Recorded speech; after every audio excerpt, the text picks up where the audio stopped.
to be a real MC, you want to be well-rounded and still know how to master your craft. You know, for me, writing is the most cathartic part of this. Next to performing, is when I get to perform it and I got everything committed to memory and I got my confidence up and I get to engage with people that really fuck with my music and I get to like let it all out. It's like a release, you know what I mean? And yeah, I take it very seriously, man. Like a lot of people, it's very fun too in a lot of ways, but we were talking about this because a lot of people, they just, you know, they like the party and you know, everybody likes the entertainment shit for different reasons. And I love all that shit too. But when it comes to, if there's any business at hand, I just treat that shit like Mike Tyson in '92, man. I want to just kill it. I want to absolutely annihilate shit. I'm there to get the job done. After that, don't get me wrong, those Heinekens were clutch, my boy. And I feel like I don't know how you could carry 9 Heinekens on you, but them shits was clutch. I was slick.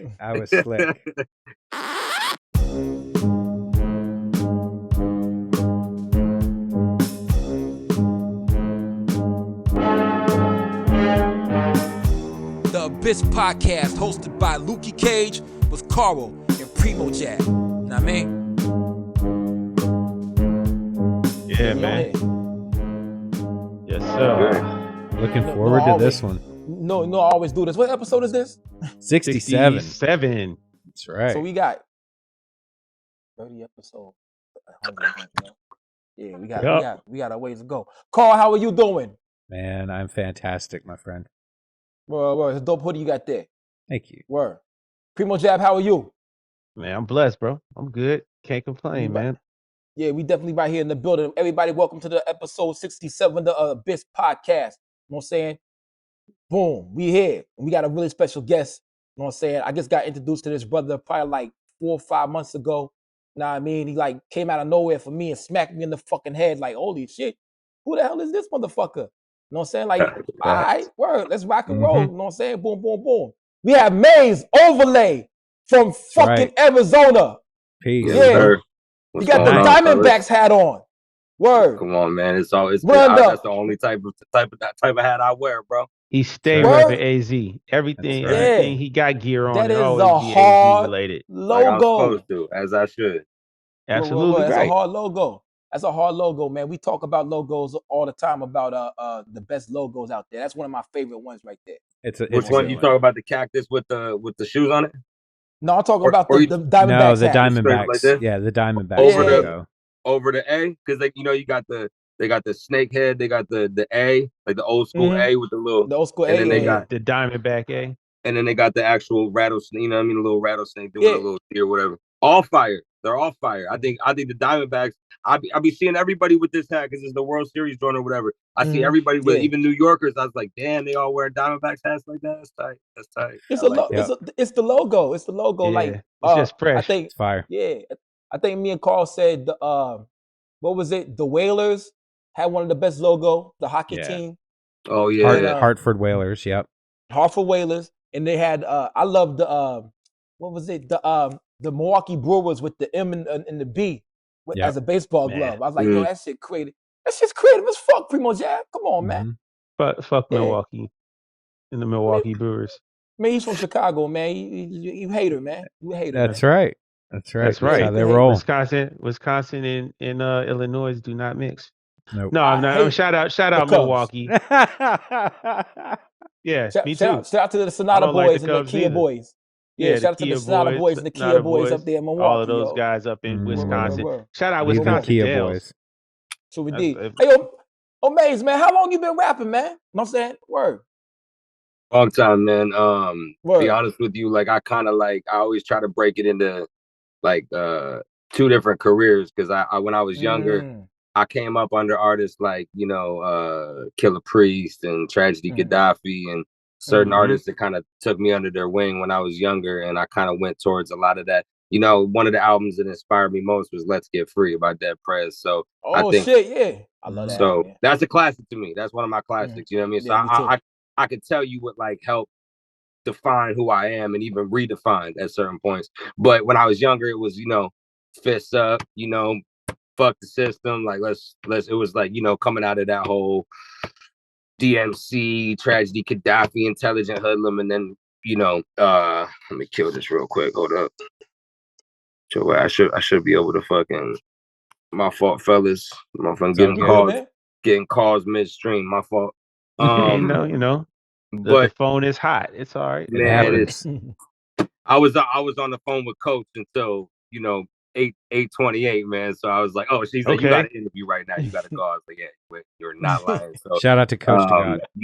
And I pride shout out, myself on my Coach. punctuality because I most rappers are on rapper time. I shoot so many videos. I've learned to like be a lot better with my punctuality.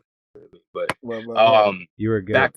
Back to the roots, like there was a lot of that type of music, a lot of like spiritual, revolutionary, still street, still always had that little connoisseur touch. Me and my boy who I came up with, he's been a chef. We ran the streets together, so we always kind of had that like kind of gourmet aspect in our rhymes. But just due to that genre being what it was, we kind of like, if that was like 2006 to like 2012, and it was like right in between the downloading and the streaming era. So it was a funny time, man. And we learned a lot of lessons, and I learned a lot, met a lot of people. But I've been doing the music shit pretty heavily since about 2006, 2007, man. So I got some years under. Maze Overlay was something within the last decade I've kind of like grown into a different type of MC, and in a lot of ways I was brought back to my roots, and I was introduced to a lot of the new talent that's out, and it's kind of turned me into the beast that I am today, man. So true indeed. That is definitely how I would describe you, and I had the pleasure of meeting you in South Carolina. Appreciate it. And yeah, man, we had really good time, but you crushed on set. Thank you. It was really, really impressive. And I was familiar with you because PrimoJAB originally had put me onto you. Dope. And then I think I had caught you in a couple of lives and chatted with you a bit. Cool. But yeah, just really, really impressive work, man. Thank you. No, I pride myself on a live. I mean, really, to be a real MC, you want to be well-rounded and still know how to master your craft. For me, writing is the most cathartic part of this, next to performing, because when I get to perform it and I got everything committed to memory and I got my confidence up and I get to engage with people that really fuck with my music and I get to like let it all out, it's like a release, you know what I mean? And I take it very seriously, man. Like a lot of people, it's very fun too in a lot of ways, but we were talking about this because a lot of people, they just, they like the party and everybody likes the entertainment shit for different reasons. And I love all that shit too. But when it comes to, if there's any business at hand, I just treat that shit like Mike Tyson in 92, man. I want to just kill it. I want to absolutely annihilate shit. I'm there to get the job done. After that, don't get me wrong, those Heinekens were clutch, my boy. And I feel like I don't know how you could carry 9 Heinekens on you, but them shits was clutch. I was slick. You know what I mean? But like, nah, it's and I kind of let loose a little bit and kind of have fun. Like we was fucking around at Waffle House and doing all the fun shit. But at first, it's like lock in. I like to lock in, man. I love that shit. Yeah, you definitely did the business. That's right. Thank you, bro. I appreciate that. I'm glad we were able to capture all that, and shout out to Vegas and Cinematic because they're like, the documentarians. But it was beautiful to be able to have a little bit of fun, get my business done, and be able to network like that, run into people like yourself and Gino and all sorts of cool motherfuckers, man, that I didn't know before. So when you build with someone on the physical, that's something I think is coming from my era. That's something I really cherish. You know what I mean? It's not just all, all over the phone or all through the DMs. It's when you meet somebody live and direct, you exchange energies and you really understand what you're dealing with. And performing is a big way for me to leave that impact on people. My voice cuts through and my energy is a lot of times unmatched. You know what I mean? So I try to keep that same energy, as they say, no matter where the fuck I'm at. You know? Yeah, and also, people hold on a second, Karl. Yeah, Gino is Popovich. Yes. Shout out to Popovich Blends. Word. I had to tell Popovich.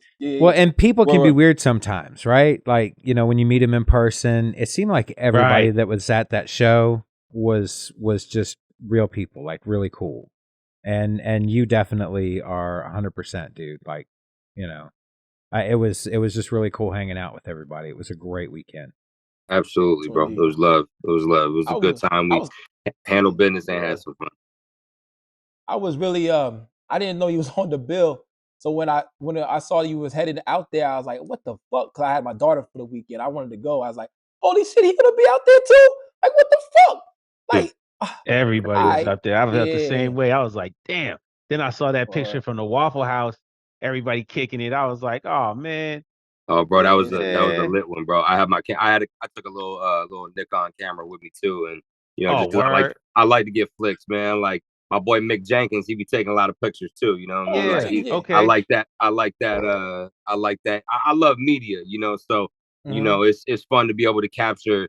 You know, I gave my phone to Joel's son, the tattoo artist's son, and you know, he was running around taking pictures, and it's totally different than if I'm taking pictures or if Vegas is taking pictures. Like all these rappers respond differently, and I'm a fan first. You know what I mean? Not that I fuck with everybody's shit. I'm a fan of music. I want to see what people is about. I fuck with the fashion. I love the the whole shit. You know what I mean? Like you know, I spent a lot of time outside when I was a kid, man. So I love just being into action and just fucking around and meeting people, networking. You know, Waffle House was a whole ass just like it was like it. Raiders of the Lost Ark or some shit, bro. It was like, you know, motherfuckers just stormed in, like had a bottle of Uncle John was over there with the fucking Macallan 12 and his homie and shit. Wow. Motherfuckers had, you know, they brought Bud Lights in from the tattoo shop. They were, you know, 4 different photographers, everybody just wilding. I mean, it was an interesting time, bro. Like I got Danielson was doing shots of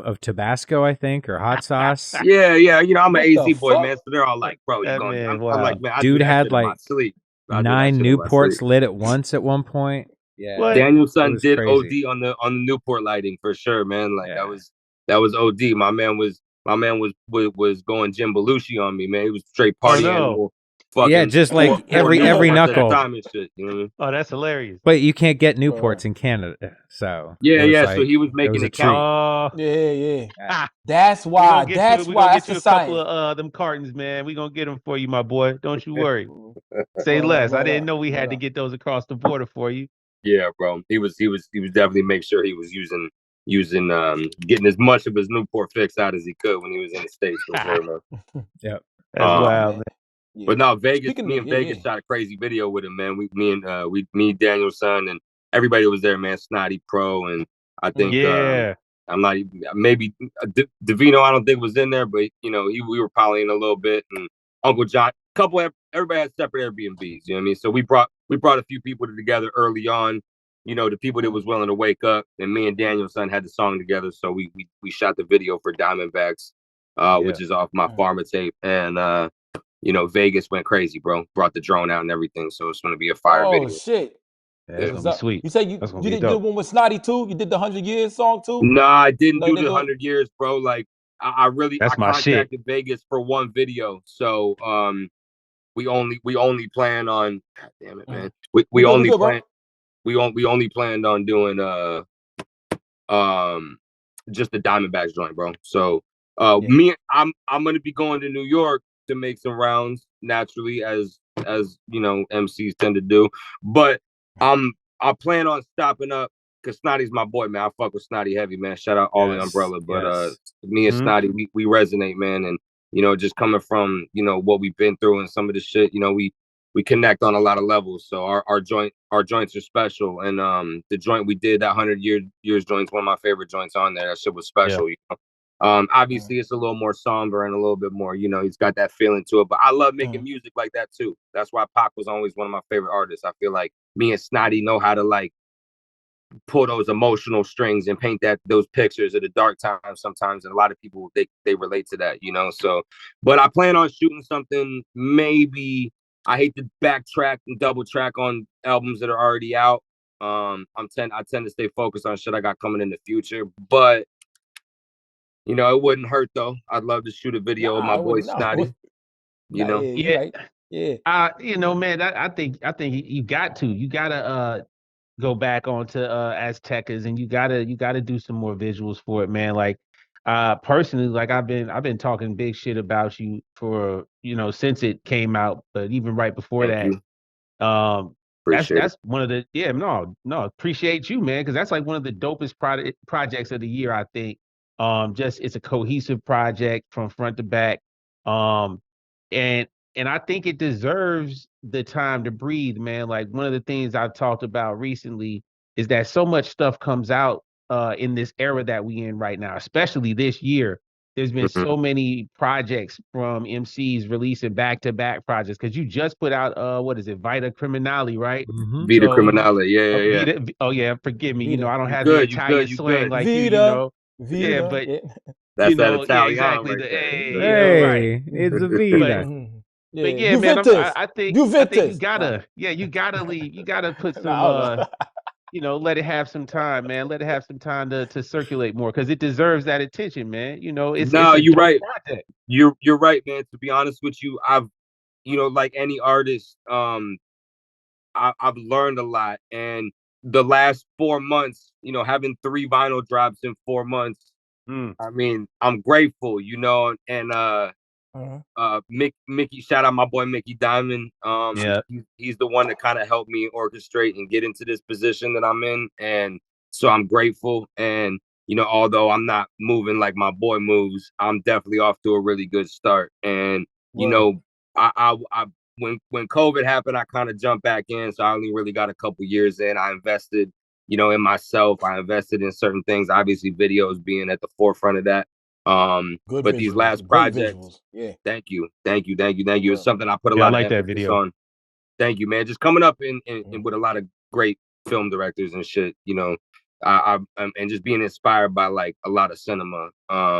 It's something I definitely try to, I try to capitalize with my videos, man. But going back to like the releases, what I've learned a lot of times, man, is each time, number one, how powerful the artwork is, how powerful these art variants are, and the variants you pick. Me and Coach the God, we linked up as supply and demand, and we reached an agreement where he was gonna take over management, and that was something that was kind of a game changer for me because now I'm able to like get that perspective that I need to help these rollouts do better. And you're right, I dropped the ball to a certain extent when it came to rolling out Aztecas because when we look at this hard hitting project, and I'm coming off of Border Kids where I did a beer and a lot of marketing and shot a video with the Diggers and ST. I had the features on there, so I was like, yo, this shit's gonna carry itself. You know what I mean? It's a fire tape.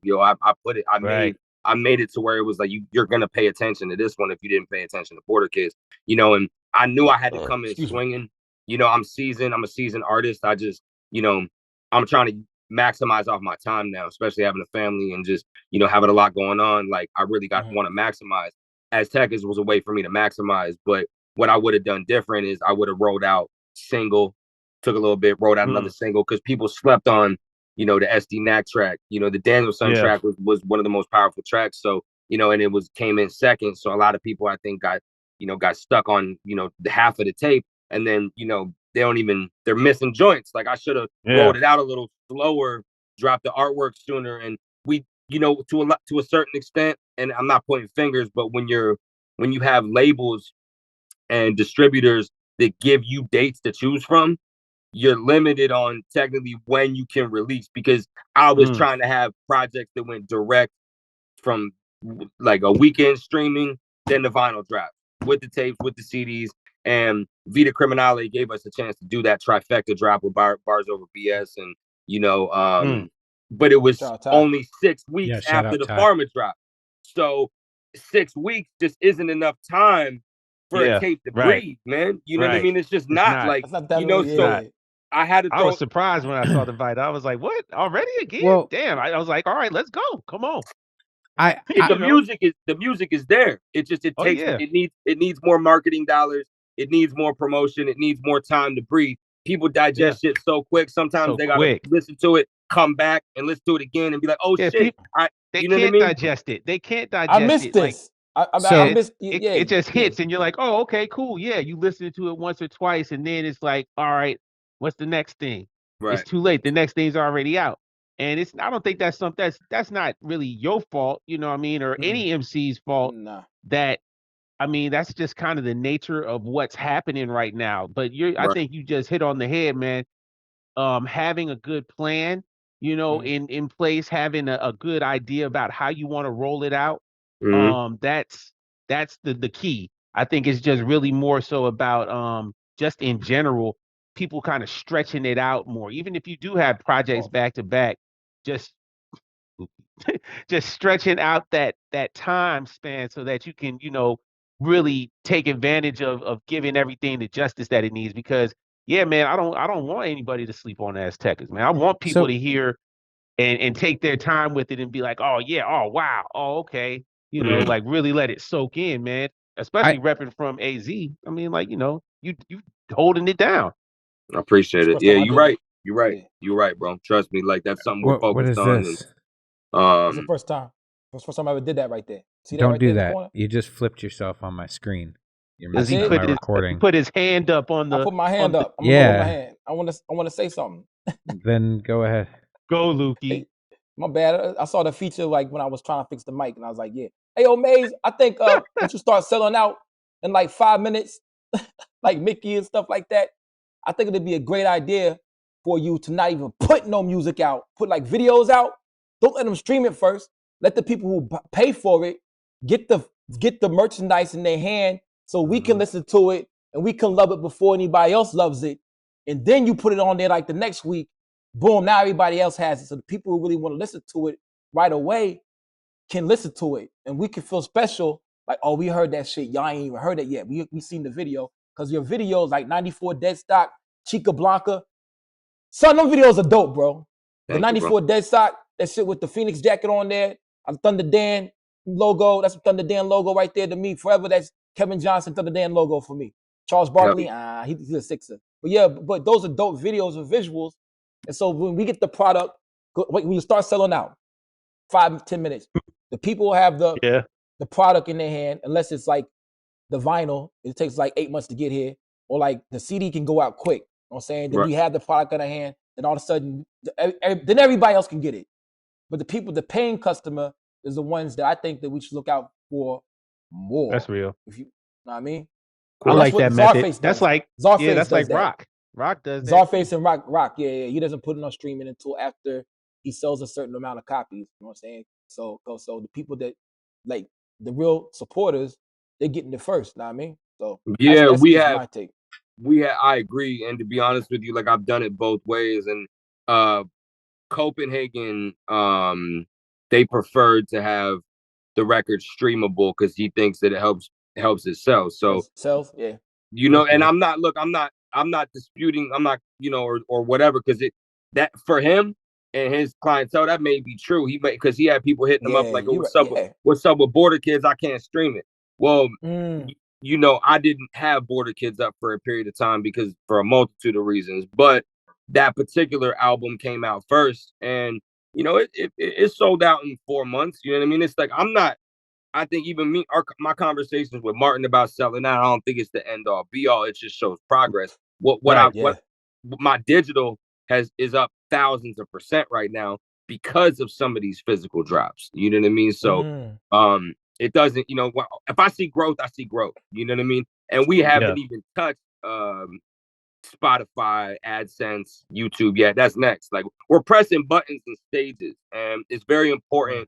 Yeah, I have a lot of foresight, meaning like I have a timeline of when I want to release shit. I already have projects for next year done already. They're done. Like I don't need to do one thing for next year. I could drop 5 or 6 albums next year, no problem. That's what's up, man.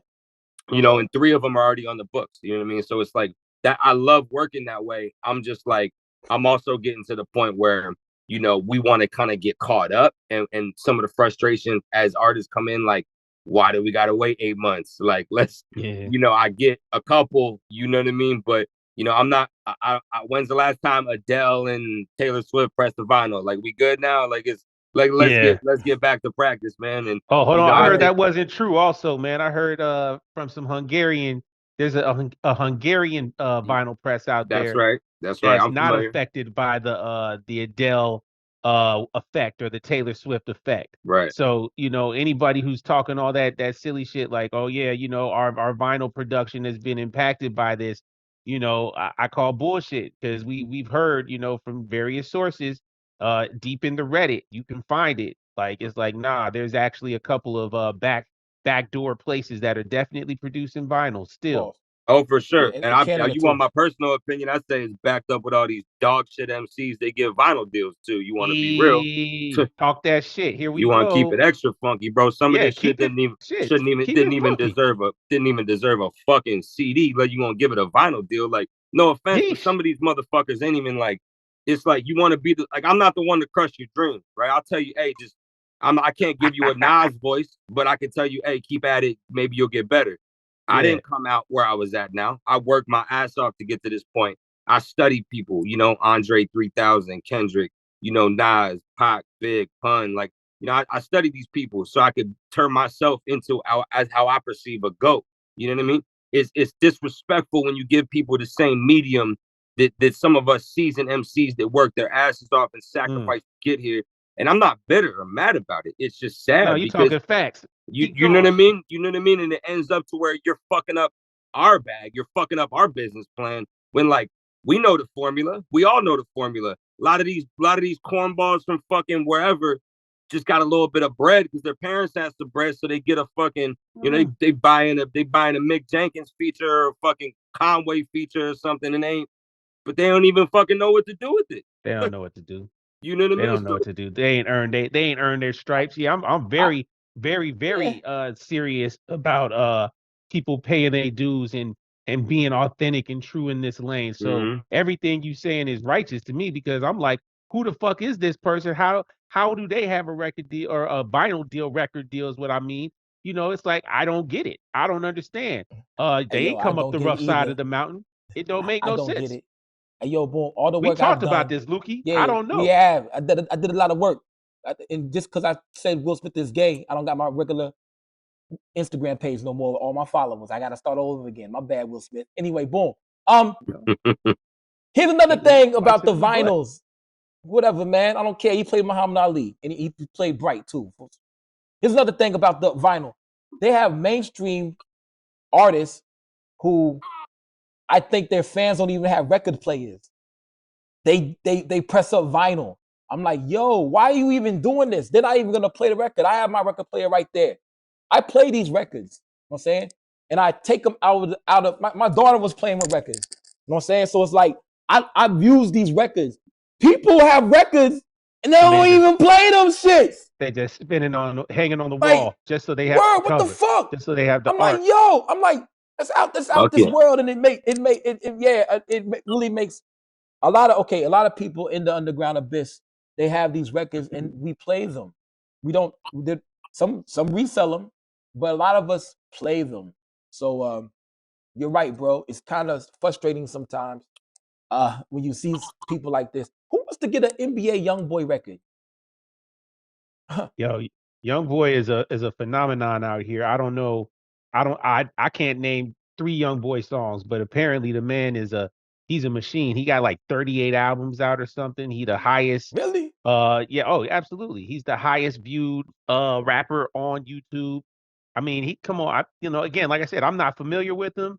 I couldn't quote anything about him. I just know the numbers that he does are insane.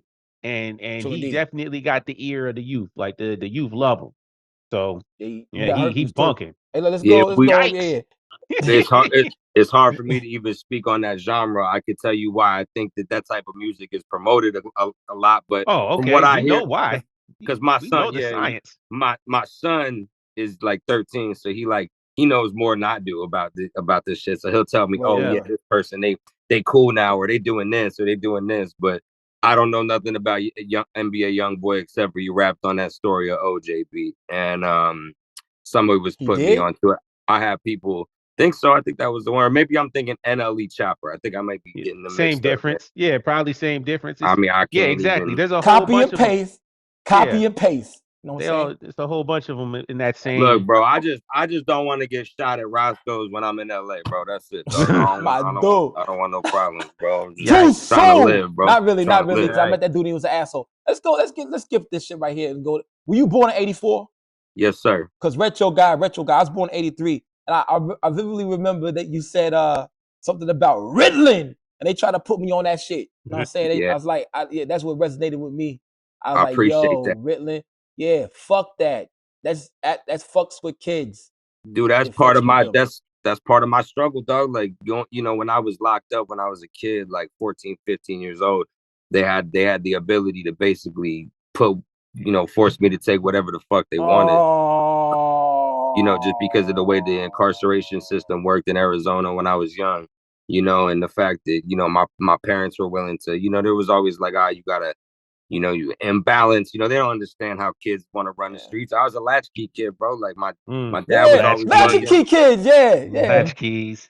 My mom raised me for the most part, and luckily, you know, my dad worked his ass off, so my mom had the time to raise me and my sister. But at the same time, like, we didn't. I mean, that's why we don't respond to men, but we'll listen to women. You go to prison, you know, it's just like a man tell you what to do, you like, yo, fuck out of here, because our pops really, you know, that's what happens, bro. This is a part of the process, you know, and me going through it, and then, you know, they was, hey, you gotta take this, you gotta take this, man. When I finally got out, and especially someone that comes from, like, bro, I'm like the most holistic motherfucker I know. Like, I took that dead print shit seriously. I take that Dr. Sebi shit seriously. I take sea moss.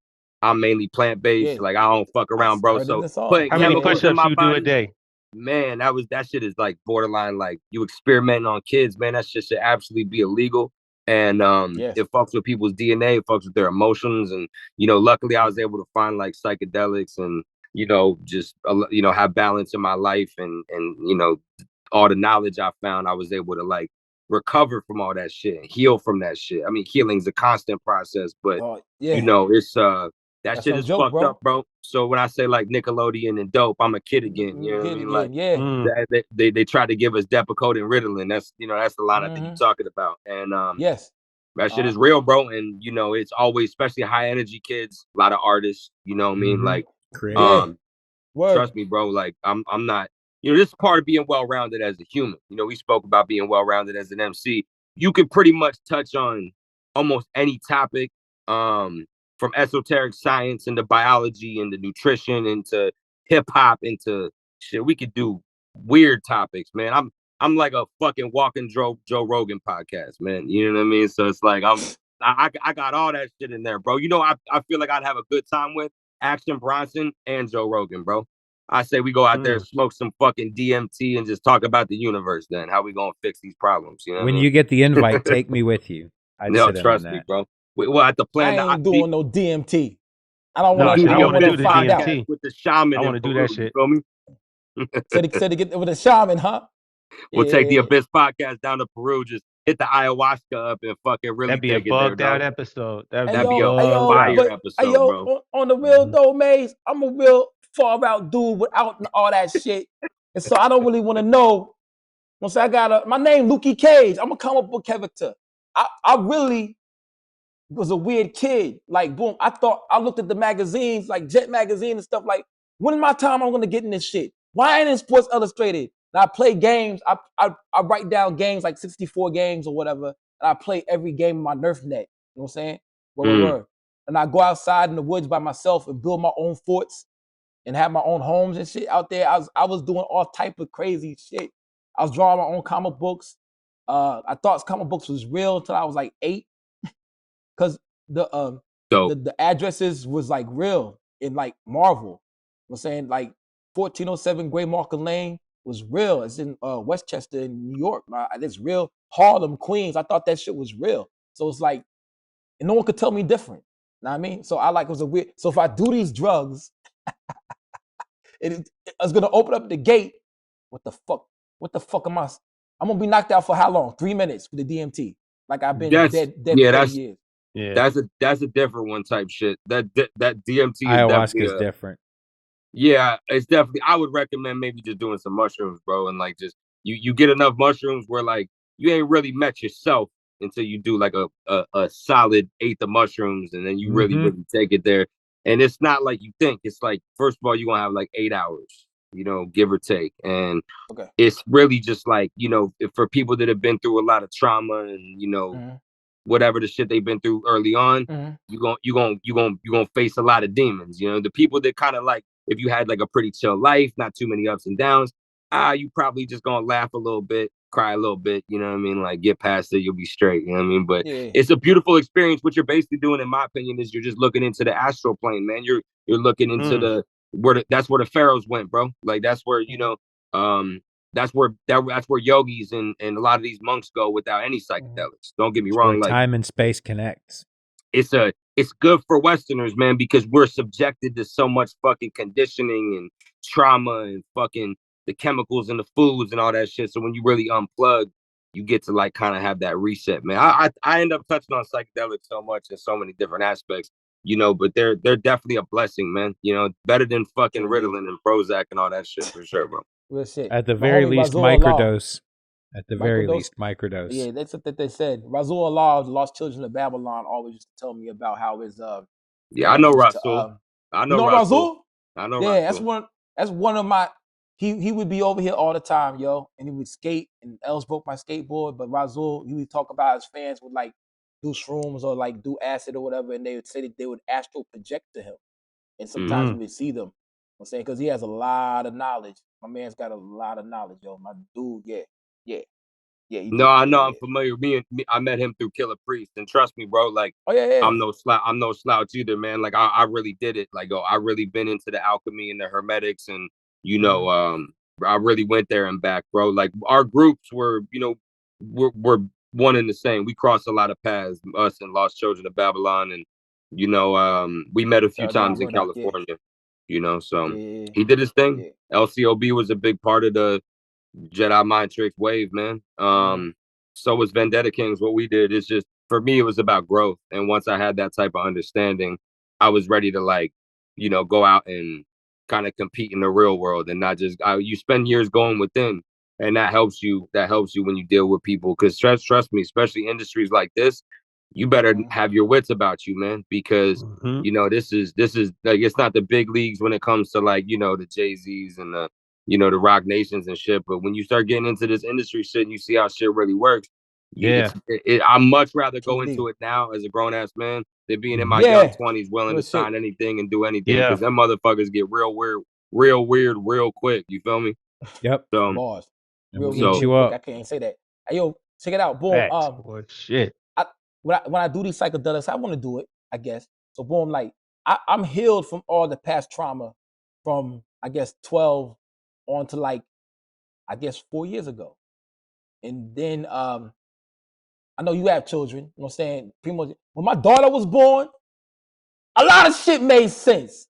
Know what I mean? So, like, a lot of the pain that I had and trauma just don't matter no more. I don't even like think about it no more. I don't even like, it doesn't even like feel the same. right. Even like some deaths that occurred to me. Like, I remember when my ex-girlfriend died, physically my body hurt for 8 days. You know what I'm saying? Cause I loved her that much. She had sickle cell and she passed. After she asked to be my daughter's godmother. And I said, no, because my baby mama would probably say no. We actually had a child together, but it died, didn't make it here. So she asked to be my child's godmother. The baby who's right here right now. I said no. Too late, she died. That shit fucked with me so bad. But my baby, when she came out, nothing really, all that hurt and all that pain just went away. So I'm probably gonna laugh a lot. I probably want to go to Dragon Con on the mushrooms. You know what I'm saying? Like, word, Comic-Con, just to see all this crazy shit.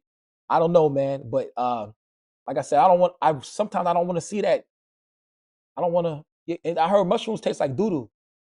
I mean, it's not the most pleasant thing, but you could mix it with chocolates and other shit where you don't even. I didn't think they were that bad. I'm just saying. Yeah, it's just like, bro, it's like a little, just more eat like them. Cardboard than anything, bro. It don't really taste like much. Kind of bland. Yeah, it's mean, all good, bro. That's nature's medicine. That's nature's medicine. That's that's how they would heal. You know, even then, like, I'm just saying, you think you went through it, but wait till you get a full dose in you, and then what ends up happening is you end up reworking things, and it kind of like you could have, picture like a file cabinet, right? And you got files that are everywhere in your shit. When you do mushrooms, it starts to organize the file cabinet, bro. And it starts to make it to where you can actually, like, you could put things in their rightful place. You know, a lot of times we go through shit and then we give it too much energy. It could be something small, bro. You know, I remember like I had realizations that I was like putting too much emphasis on food and eating exquisite and like trying to be this, you know, trying to eat like I'm fucking David Rockefeller and shit. And my consciousness was like, bro, you got to take a step back and you got to put them resources in other places, put your energy in other places. You know what I mean? Like, And so like it's just something simple like that. People I need to make amends with, or moves I need to make. Maybe I've been too harsh on one of my kids over something. Maybe I'm not missing something. Like psychedelics help with that shit, bros. That's why they've been definitely a pivotal part of my experience. Especially like going from like running the streets, and you can't just be like tripping on mushrooms when running the streets, bro. Like you gotta be on point. Keep your dog. wits Like, about so, you. but that's what, keep your head on a swivel. Yeah, exactly. So when you get out of it, you're like, okay, fuck. Now I can actually like take a second, go out to the mountains where no one's gonna fucking come get my ass. You know what I mean? Like actually just breathe, bro. And that's necessary, especially when we're always like go, go, go, go, go, go, go. You know what I'm saying? And it's hard to always, you don't want to keep the clock on, the engine running all the time, bro. That's why you gotta fast. That's why, just it's like a mental reset. It's like a psychological reset, bro. It's like fasting for your mind. And I definitely recommend it. Shit, but what else y'all got, man?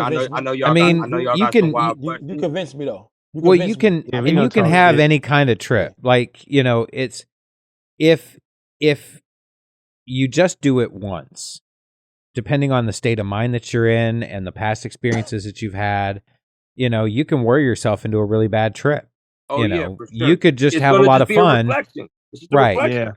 Yeah. When you do psychedelics, specifically mushrooms or ayahuasca, several times, it gives you opportunities to basically remove yourself from yourself and strip yourself bare in a sense.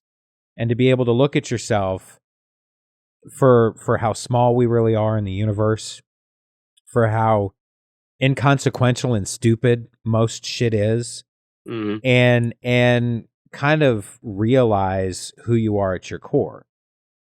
It's better if you're doing it in a controlled environment with somebody that can guide you through that. You're going to get the most out of it.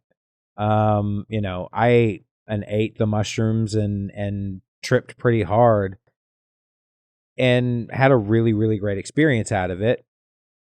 But that's not necessarily anybody and everybody that goes into it. So I would say if you're going to do it, probably don't do it at Comic-Con or Dragon Con. Or unless if you're going to do it like that, you just take a gram or something and just a little bit have fun or something. Like it's still going to trip you out. You know what fucked me up? Fucking fun gust, bro. It's supply and demand, bro. That shit. I keep hearing about Buddy, man. I keep hearing me, bro. Yeah, that's the beverage, huh? I had so look. So technically, our ancestors, like early ancestors, right? When we went from like living in trees to like hunting and gathering. Some of these like little half like humans, like the early humans, they would be eating grubs and shit, and they come across a little psilocybin, and what it would do is turn them into very acute hunters. They seen the patterns, and they could so to a certain extent, it can give you superpowers too, but it's like a fine line. You know what I mean? It's like trying to play pool. Like I suck at pool, right? But if I'm good at pool, you got to drink like 1.5 beers to where you're like loose, but you're not too sloppy. You know what I'm saying? So like I think you get the right amount of mushrooms, and then you'll be like, oh shit, like I'm like dialed I'm in. Like the Hulk. But at first though, I was just like, what the fuck? Like this motherfucker really put mushrooms in this shit. Like get the fuck out of here. Like I'm really, bro. I'm like I gotta go to Chinatown, do Chinatown Sounds, and I'm finna shoot a video with G Media, Buzz Styles, and A-Sun Eastwood right now. Like oh that shit! Shout out to Bub and A-Sun. Bro, I'm sitting there at the very end of supply and demand, just like I'm in fucking Brooklyn. What the fuck? Like I'm like, oh shit, bro, this motherfucker got. I ain't even smoking trees right now. I'm like, oh shit, I'm gone. Well, like an hour later, my superpowers just kicked in, and I was good. And I was just rapping my ass off, bro. Middle of the street, drinking a beer in Chinatown, wilding the fuck out with these motherfuckers. Mooch is there, Riggs is there, Vegas is there, Thousands is there. Like everybody's on this one fucking corner in Chinatown. And I'm like coming off like a gram of mushrooms, shooting a rap video about to do Chinatown Sound. That shit was wild though. That motherfucker. Shout out to Fun Gus. I think y'all probably understand who he is and what he does. If not, it's probably best left unsaid. But he's a pivotal player in the underground, and he does. If you're in the scene, you might find him. Yeah, type shit. And I definitely found Yeah. him, you know what I mean? Or he found me, however you want to do it. But That's the way to put it. Hey, that happened to A-Son, multiple rappers. My boy Puzzle from the Diggers, I was like, yo, Puzzle. He's like, me too, dog. I'm like, oh, That's how it always is too. You be sitting there and they're like, yeah. You're like, oh, you okay? Yeah, we hit it. They got you. I was like, I'll call you in 8 hours, dog.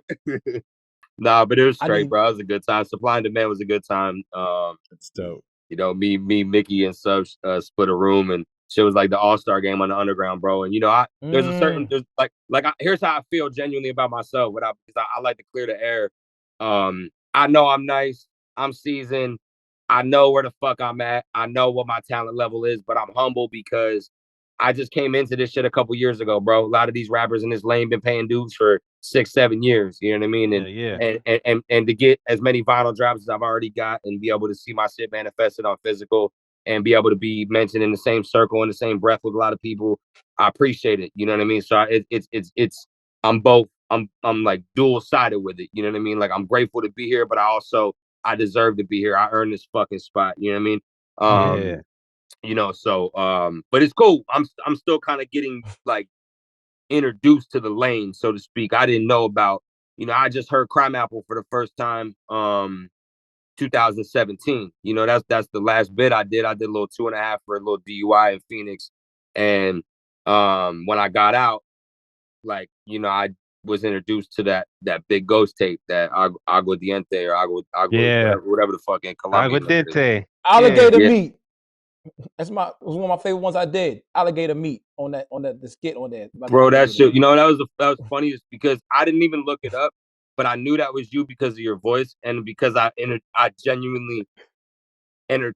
Because I'm on that GMO free shit, so I was like, okay. Yeah. And then I heard the voice and I was like, yeah, I know for a fact that had to be him. I don't even need to see the credits. I was like, that has to be him.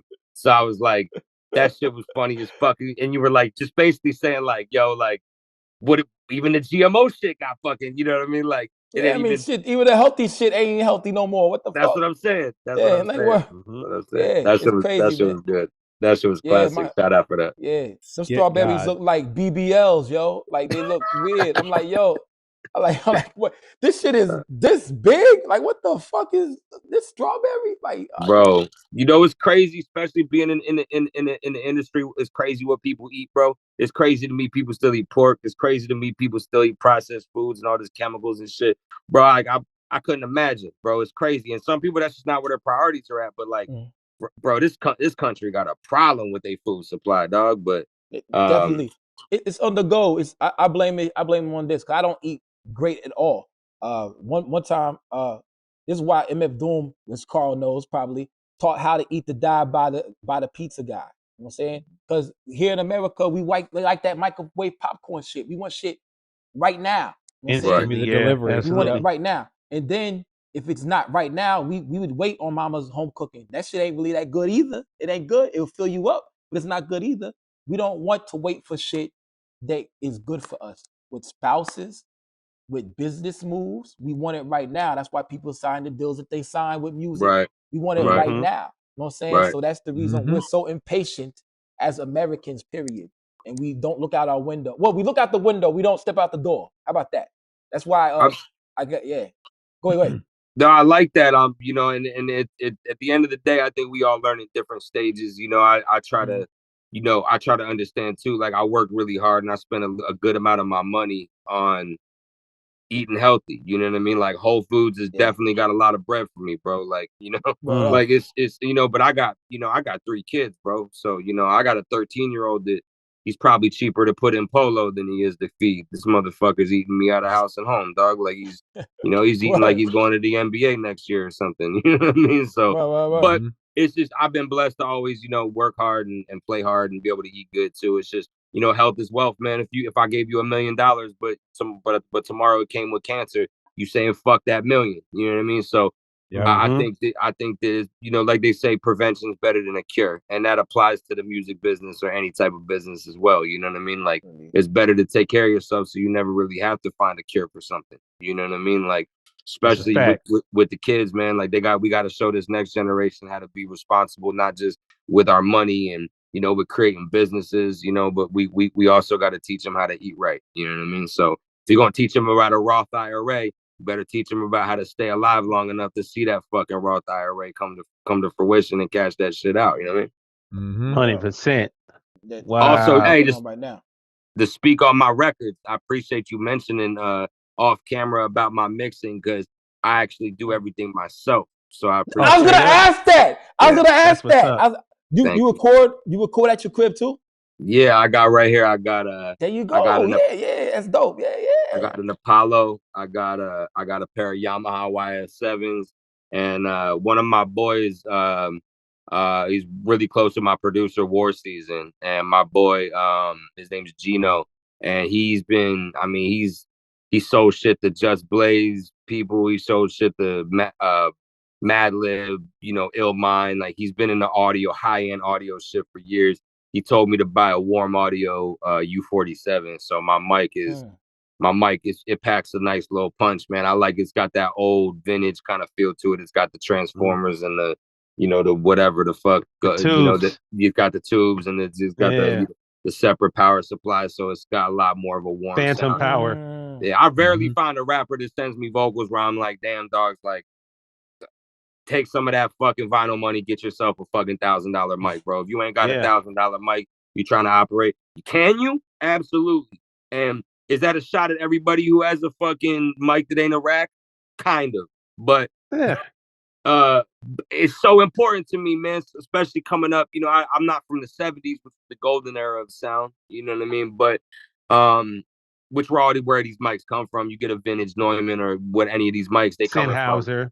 Yeah, they coming from, you know, the 70s. But we've been able to mimic a lot of shit, you know what I mean? So that's why I don't have a $5,000 Neumann. I have a $1,000 Warm Audio. I just think that if you're serious about recording, you have to get a $1,000 microphone, bro. It's like, it's gonna just make the difference in the world. It's gonna make your voice sound so much better. So, but it's worth it. One of my favorite albums of all time is Operations Doomsday, and they sound like they recorded that shit in the hallway. You know what I'm saying? And then I'm a Makami fan too. A lot of them recordings suck, man. They are horrible, but I still love the music. But I'm like, I feel it. I can't front that. It kind of steered me away from it in the beginning until I started listening to it, and I was like, oh shit, yeah, you right, yeah. So there you go, yeah. And my thing is like, look, so we go all the way back to Killer Army and even maybe some of Doom shit. I would venture to say that shit was probably in $1 million studio. They just put effects on it to make it sound like a fucking like a garage, right? Like, it's funny when you could dumb down a great signal, but like to take a really shitty signal and as they say in the audio industry, to polish a turd. That shit ain't no one want to polish shit, bro. Like, give me something to work with, bro. Like, some of these S's I get from these some of the feature verses, you know, and we're kind of straying away from that anyway, man. I'm starting to get to the point where hopefully over this next year I start to live on my own, bro. Like, y'all gonna see I got this next joint coming out. I'm gonna speak on it right now just because it's done. It's being submitted. We're finalizing artwork, but I got a joint coming with Sadu Gold, and that's going to be you know, also got some big names on there. Will be, you know, you're gonna see, you know, the normal offenders. You know, I got SD on there.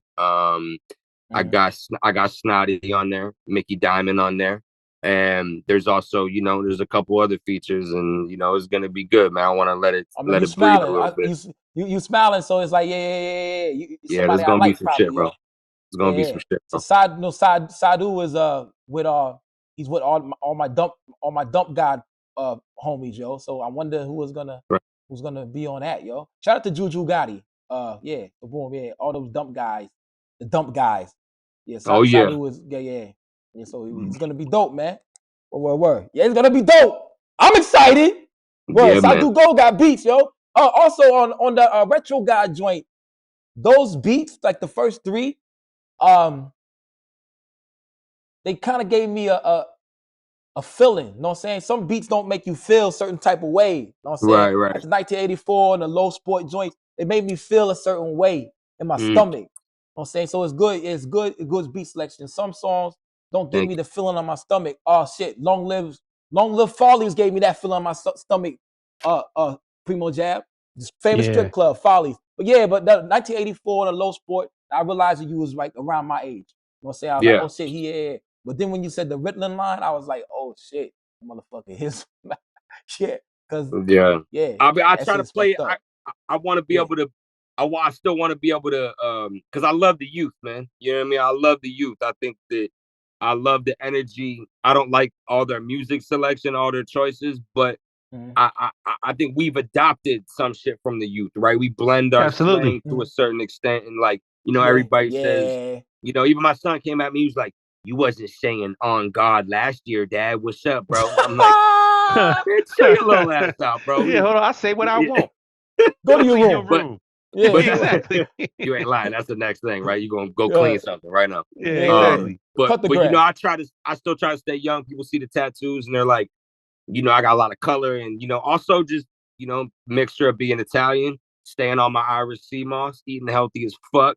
I feel like I still look like I could be in my 20s, so I'm like, fuck it, bro. Like, I hate to even date myself, but it's good because I got a lot of the experience, but aesthetically I still feel young. You know, I still work out. I still feel like I got some fire years left. I could do a tour easy, bro.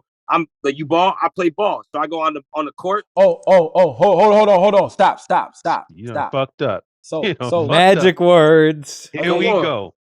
We having a 3-on-3 basketball tournament for Let's go, bro. Let's go. Look, 100 you know what I'm gonna yeah. do? I'm pulling out the Kyries on you, bro.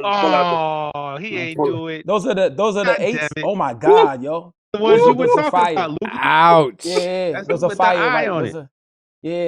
Mine got the eye on it. Right? All I wear is Kyrie's to hoop in now, yo. Come on, man. I'm with it. My son. Hey, my son, Lukey. I got my son running. He's like 5'6". My son, yo, he dropping grown men and banging threes on grown men, bro. Is that right? Word to everything I love. I mean, we ain't talking college guys, but yeah, bro, my kid balls. Like, I got him. He can hold his own. You'll take him with you if you had to go out somewhere for a pickup game. You'll bring him with you. Okay, definitely. See, that's solid. 100%. That's solid. Yeah. How tall are you? Oh, I'm like 5'9". Like, okay, so you a point guard. Yo, we trying to draft. Definition, we trying to draft. Bro, like, we trying to draft these new people, yo. It's crazy, yo. We can have a live draft too. I'm with it. Say what? Lefty or righty? I'm right, but I could use my left a little bit. Okay, ambi. Okay, all right. What's your most powerful feature? You think you a shooter? You think you a passer? Nah, bro. I like to play dirty ass 90s ball, bro. You get me in there, I fuck around, get rebounds on motherfuckers. They're like, how the fuck? Like, yo, I get put back. Okay. I do the ugly shit, bro. I'm nasty with I could do some reverses. I'm nasty at like driving. I can play through contact, bro. Like, I hustle. Okay. My endurance is stupid. Like, I get steals, bro. Like, I'm an absolute like mean. So you're like a Mitch Richmond, Rod Strickland era type point guard. Like, who do you describe yourself as? Yeah, honestly, like, I would say mix Westbrook and Pat Bev together, and that's what you get a little bit Pat of. Bev, say less. I mean, you know, shout out Chi-Town. I know how you playing this. Yo. Okay. All right, man. Hold on, guys. Hold on, guys. Y'all see that? Stop doing that. I raised my hand. Stop doing that. I was Pat Bev before Pat Bev was Pat Bev. With the defense and fouling and fucking people up. And then I was Tony Allen. First I was Tony Allen. But then when Tony Allen improved his shooting, okay, our best player on the team, he did 10 years Fed time. He taught me how to shoot, kinda, and taught me how to get my hops up, putting cards on the ground and picking them up. I'm like, bro, we got weights. We don't got to do this shit no more. Like, you don't got to do that no more. Anyway, boom. But we played a semifinal game. I think I scored like 29 points. Then he came to the side of the bench, put his arm around me and said, look, young blood, you remind me of Tony Allen. I'm like, really? I play that good at defense? He said, nah, man. You need to go back to playing defense and rebounding because since you shoot now, what am I going to do? I was like, oh. And I was like, yeah. So after that, we didn't lose no more games. But we didn't lose that game either. But we didn't lose no more. Because I can shoot now. I got a cannon, son. But I'm 40. So it's like, I can't run after dudes that are 23 and 24 no more. I can't do it. Like your son gonna run, Yeah, I do that. I can't do it, bro. I like to intimidate those dudes. I play half court defense on those young ass kids, and they all smoke vape pens and all smoke backwoods. And I burn them all. Hey, but Maze, these 23 and 24. I like this, man. I like this. But here we go. The 23 He and said, 24s. and I said what I said too. Yeah, but these Come get 23 me. and 24, these I love 23 it. and 24-year-olds, they like D1 kids. I took my nephew Oh, to yeah. play in this gym, Peachtree Presbyterian Church, and he's about 5'9". He's a sophomore, and it's all these D1 kids went to Fisk, Grambling, Tulane, all these kids. Some are like 6'5". The best player there was probably 6'7", 215, and he's like a level up everybody. He's shooting 3-pointers, but he's telling me they're mid ranges. I'm like, oh, because it's the NBA line, used to the NBA line. And he held his own pretty good playing defense and stuff. But there's no way in hell I could keep up with 23 and 24-year kids that are 6'4", 6'3". No way in hell no more. If you're dealing, there's a difference of just like dudes who play and then real ballers. If you're a real baller and your endurance is there, then it's different. Then you're like, you can't be stopped by random dudes at any park, any gym. No. Like it doesn't matter where the fuck you go. If you're built for this shit, you're built for this shit. I'm talking about playing with like regular ass dudes. You know what I mean? Like, I'm finna draft you, G. Let's go. I'm finna. But here's the deal. Everybody you gotta put their name on the list. I think the captain so far is gonna be me, PrimoJAB, and Feeve, UFO Feeve. We gotta probably have one more for 4 teams, or I have 8 teams. Wait, you two are gonna be on separate teams? We should, yeah. I mean, he just trying to hack me, I guess. I don't know. You're welcome to get it. Trying to give you that God bless beats. Where are we balling at? We're looking at doing this in New York. It should be in New York, man. Like in August. I'm with it. I'll tell you like this though, depending on what state you end up in. So when I was playing in Maryland, when I was playing in like Arizona, and then you go to New York, bro, people my height in New York run point and dunk. I seen all day. I seen dudes. Funny. But this is only going to be rappers or producers in the underground lane. Yeah. It's only people rapping the. This is strictly going to be an Abyss rappers producers tournament. You had to have been no Kyrie's. Not necessarily on the podcast, but in this lane. In this lane. So like Earl Sweatshirt wouldn't qualify. Or Freddie Gibbs can't play either. Freddie Gibbs, you can't. You're not in the line. You gotta be one of us. You gotta be somebody who's really out here networking. Riggs, Mooch Danielson, peers of ours. Mav, A-Son, that was Eddie Freddie Kane. Gibbs at one point in time. That was Freddie Gibbs. It was at one time. Bro, we partied one night. Me and Gibbs partied one night, and that's the night I was at this Grand Theft Auto release party in LA, and there was a bunch of motherfuckers there, bro. And like all Alchemist was there, MC8 was there, but it was also me, Killer Priest, and a couple random fucking dudes with us and shit. And me and Gibbs just ended up throwing back a bunch of margaritas and getting faded, bro, talking shit like the whole time. And that shit was fun as fuck. So he used to make those rounds. I bet you Freddie might have a little bit of skill in him too. You never know. Yeah, he said he did. Right. I think he's went to college playing basketball. He is more than welcome to come out and support. Okay, fair enough. Low key, if he wants, he can hang out with me and announce because I'm too old to be playing that shit. Does he have to bring his own Monte Cristo or his own Padron or what? I'm sure I could hook him up. All right. I'm sure I'd take care of Freddie. What you smoking on right now? What you smoking on? This is a shit. I threw the band. You sound like you at the strip club, Karl. I threw the band. You let it go. Throwing bands. He's got a Perdomo Reserve. Perdomo Reserve. Okay. Yeah, it's their 10th anniversary. Nice. No, I like looking forward to this, man. I like the Stogies, man. I like the Stogies. When I was down in South Carolina, I was smoking a Cuban Caballo. Oh, nice. That PrimoJAB brought me.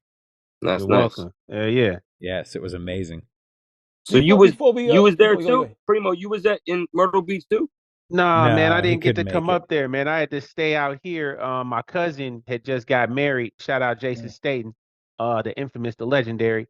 So I was back here for that. I didn't get the chance to take that trip up the road, but yeah, we all, we just a couple hours away. We down in Atlanta, so I already talked to Buddy. I said, hey man, next time you do a show, please let me know. I'm up there. I wish I would have been able to come up there and mix and mingle with the good brothers such as yourselves, man. Because man, it just looked like a fun time, man. It looked like y'all had a great fucking genuinely fun time. Until What, bro? Aldovino complained. Until Aldovino. What about Aldovino? They said the dude yelled on the couch, yelled at Aldovino, "Come on, man, just rap," or some shit like that. Hey, Yeah. you know what's funny is like I had no idea. Like I just fired up the live like randomly and just caught all that shit. Like I didn't even, You know that I yeah, ain't really know that that's was where gonna I like saw work it. out. Yeah. But that was like, yo, I was like, why is everybody on this one video? And I watched the whole shit and I was like, oh shit, that's hilarious. Cause I know I got it, but I wasn't even like, I was just getting a little bit of the performance so everybody could see like what the fuck was going on. But yeah, that was all the way back. Yeah. Yeah, that was, you know, it's funny. That was actually the first artist to perform too. Really? Oh, that was Big Mont? Big Yeah. Mont. Yeah. Oh Okay. shit, I didn't know that. Wow. Oh yeah, for sure. Yeah, for sure. Like I knew that. I was like, oh shit. Well, because we seen him perform and then we seen him post up. So like, you know, and obviously we didn't have a dog in the fight. We just thought it was entertaining to watch the shit. You know what I'm saying? Like, I mean, I don't fucking know, bro. Everybody entitled to say whatever the fuck they want. Like I'm just a fucking hip hop show. Like shit, I ain't no stranger, bro. Like I came from an era where they laugh you out of cipher and shit. And, absolutely. You know, do all sorts of shit. So for me, I'm used to the rah-rah shit. I don't even, hey, fuck it, rap through it, I guess. You know, just like you did. Yeah. But yeah, that was an experience for sure, man. But you know, obviously, you know, there was a lot of mutual, like everybody kind of knew each other. You know what I mean? Joe was tight with all the artists, and you know, luckily he stepped in, and nothing was, you know, everything seemed, you know, got a little chippy for a little bit, but it's like the Lakers, minutes. like the Lakers versus the Suns. You know, it gets a little chippy, and then that's it. You know? Yeah, de-escalated quickly. Yeah, Off there, I'll tell you more. Yeah, explain. I gotta get to some of these other questions, man. Explain Come on. To the viewers about the connoisseur shit. You know what I'm saying? Go find some bitches to talk to. Yeah. About some what shit? About some what shit? Connoisseur. The connoisseur shit. The connoisseur. Explain more about the connoisseur shit. So the connoisseur shit, like I think a lot of this started in my youth because you wanted to be like especially as street dudes, we wanted to have like, it was like, who's got the newest shit, you know, who's got the latest greatest. Like we used to go to Zia Records and be like, yo, who's got the, you know, the what just came out or this and that. So it was always like trying to like a lot of one upping going on. You know about this part of the culture at this point. Status. Yeah. You know, and we me and my boy's a classically trained chef, right? So he's actually starting a food truck out in Texas right now. He's out there killing it right now. We was on the phone a little earlier, but before he had his business, he just basically was in the streets, and he used to do these things called drunken chickens, where you take the beer can and do the whole shit, and he'd have the whole, you know, like all of our homies, our little clique, we'd be at his crib, and he would just cook the most ridiculous food. So we ended up doing that for like, you know, Ghostface and Ray came into town one time. We whip up a spread, right? Like, so we did this like for real. Like we really cooked. Like my boy was nasty with the ingredients. He knew Japanese, Italian. He could do anything. So, you know, I got into really like, you know, just exquisite shit I wouldn't normally fuck with. You know, different types of sushi, sea urchin, caviar, all sorts of shit, bro. Like we was, I mean, my boy was like, he'd be on some shit where like he would go into Whole Foods and like, you know, I don't want to ruin his rep too much, but this is hilarious. I don't really give a fuck. So we go into Whole Foods and he literally like, he'd be like, yo, P, and it would be like some beluga fucking caviar, like $100 for like a fucking, and bro would just jack that shit, throw that shit in. I'd be like, God damn, like, and so we'd be at the crib, creme fraiche, water crackers. Like we still in the streets. We still in the streets, but like my boy was like, yo, you gotta try this shit. Breaking down bags, eating caviar and shit with some eggs. You know what I mean? Like off the mother of champagne. Shit. So you know, shit is hell yeah. So and just, you know, we was kind of like, we was hood rich, bro. Like we would go sell some shit, hit a lick or something, and then we would spend money on. We go to Vegas. We'd be at Vic and Anthony's eating fucking $50-$60 lobster tails, and I was starting to be vegetarian, so I'd be like, nah, fuck the steak, just give me all the sides, bro. And like just alone, I started to develop this like palette of like, you know, I could tell you the difference between some like blue crab or some snow crab, some dog shit. You know what I mean? Like there's like I got a palate for it. So when a lot of these rappers started coming out talking like, oh, exquisite this, I remember when motherfuckers was talking about tilapia like it was some sort of good. Like I it was was good. like the Trash fuck? fish. That shit is mud, right? So talking Yeah. about got it out the mud, they literally come out the fucking mud. So that's what I'm saying. Like, you got to know your shit, right? So it's like, you know, I started shopping at Whole Foods more, and you know, it's not necessarily, you know, we was definitely at a large portion of this. We was balling on a budget, you know, before we had investments and shit. We could actually afford some of this shit now. But like, even then, bro, we was living like we was rich when we was 16, 17, 18, 19, 20 years old. You know what I mean? And into our early 20s, we just I lived with somebody and ran the streets with somebody and made music with somebody who knew how to cook that ill. So like my boy Ghost is like kind of like, for me, was like the real life Action Bronson, the real life. Like, we always thought Raekwon could really cook before we figured it out that he was cooking something else. You know what I mean? Like, we was kids and we was just we was just like, yo, this motherfucker must be a dope ass chef. Like, you know what I mean? Like, you know, he's always cooking. Yeah, you know what I mean? So it's like, you know, but also to be able to cook a meal, and have Raekwon sit down and eat that shit, and Ghostface and Lotta Dark Man, and you know, we had some dope, you know, Chic Luch. Shout out La. Yeah, we cook for a lot of people, man. So it's like, you know, I got to sit that the last time I ate chicken, word on everything I love, was with Raekwon at that table at the Best Western in Phoenix, Arizona, for the Only Built for Cuban Links anniversary, 20th anniversary tour. They came to Phoenix. You know, Killer Priest brought us backstage, man. Shout out Killer Priest. These priests is like family to me. We in different lanes now. Lanes don't really matter, man. Music is music, and Killer Priest will always be family to us. You know, he brought me around Ghost multiple times. Ghostface treated us like regular ass people, bro. Like, it was cool. We got to just kick it. We was just like extended family. We wasn't trying to be on the fanboy tip, and you know, like, let's take a picture. You know what I mean? Like, this is cool. And now everybody wants the media, so it's okay to do that now. You was real careful about asking for pictures, and when in the era we came up in. Hell yeah. So, you know, and then of course we got the open forum and, you know, do those experiences. So when I go to perform, coming full circle, I went through these experiences, you know what I mean? So it's like it kind of seasoned me.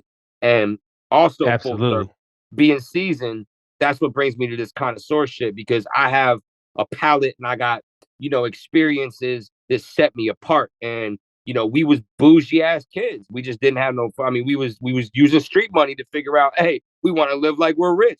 And to a certain extent, that was us faking it till we made it. You know what I mean? Now we do have businesses. Now we do have investments. Now we are on our way, because we didn't settle for Jack in the Box and Slim Jim.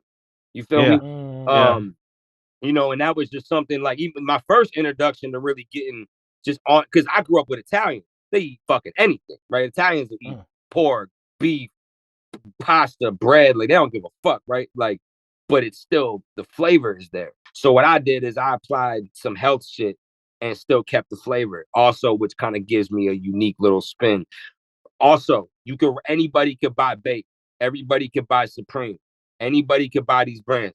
I rock some of it, and I'm not against rocking any type of like trendy shit, but like, I rock Manor. You know, I rock shit that's from a boutique in Phoenix that I support, and they supported me, let me shoot a video there. I like the rock shit that's different. And that connoisseur shit really means fly, exquisite shit. It could be a t-shirt that you found thrifting that just sets off a pair of fucking $400 kit shoes or some fucking wild shit. You know what I mean? Like, it's not all about just the money that goes into it. You got to have the eye. And you got to have the ear. Anybody can put together a project, call it something. I could call it Lamborghini Doors, and every track could be about whatever the fuck I wanted. And then I put it together. When you hear Aztecas or Border Kids or Vita Criminale, there's going to be things that tie it together. It's like a well-cooked dish, you know? Sometimes it's the caviar that you snagged out of the store. What about it? No, sometimes, yeah, just to your point. Sometimes it's the caviar that you swiped. Yeah. Bro, come on, bro. Like, I mean, what are you going to do? Like, you know, it's hard to spend. For us, it was like, bro, we came from an environment where, like, going to Whole Foods and us paying for something was basically just us being nice. Yeah. You know what I mean? We could just go in there and be like, yo, this whole cart's coming in the whip.